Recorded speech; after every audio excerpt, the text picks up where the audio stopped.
जो दो इनके स्टार कैंपेनर हैं वो एक दो सभा करते हैं, फिर रोड शो करते हैं, और रोड शो करने वाले में गिने चुने लोग हैं।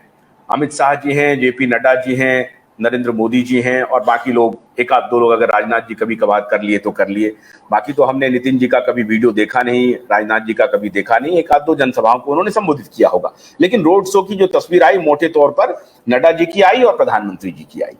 ये जो कैंपेन, जो ऐसा लगता है कि एक बहुत सा मोनोटोनस स्ट्रैटेजी बन गई है भारतीय जनता पार्टी की, रोड शो की स्ट्रैटेजी, वो नहीं चला, number one. Number two, RSS बहुत एक्टिव नहीं था क्या कर्नाटक में?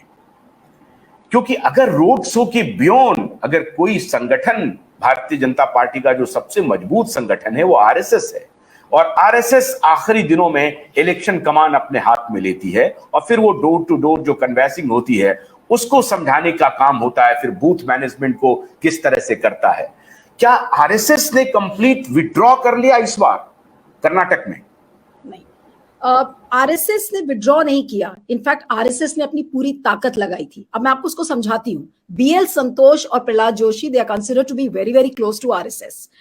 उन्होंने ये सोचा, अब कितने सारे ऐसे लोगों को टिकट्स दिए हैं जो अग्रेसिवली हिंदुत्व फेसेस थे, नए 75 जो फेसेस थे बीजेपी के जो नए लाए हुए, उनमें से 40 से ज्यादा देवर अग्रेसिवली हिंदुत्व एलिमेंट्स। उनको ये एक ब्रीफ दी गई थी आरएसएस द्वारा कि जब आप जब आप कैंपेन करोगे तो आप हिंदुत्व की जो स्ट्रैटेजीज हैं आप उनको आगे बढ़ाओगे।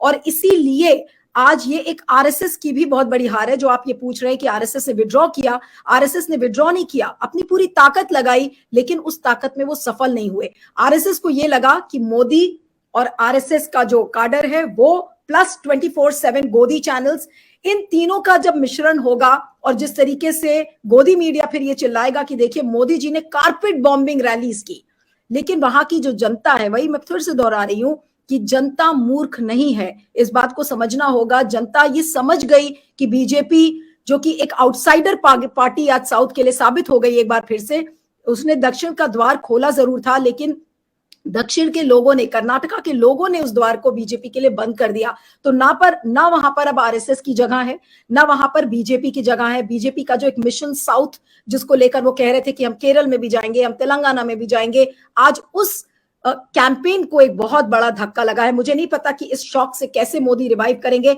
But I am sure it's a very very big shock for RSS and BJP. And what I have, Ashu, observed from the ground very closely, the sense which I get is absolutely very very clear कि जो वहां की जनता है उसने हिंदुत्व के एक भी element को एक्सेप्ट नहीं किया है। अगर आप 2022 का जो जनवरी से लेकर जून 22 तक अगर आप देखें, उस कैंपेन में कितना ज्यादा जहर उगला हुआ था।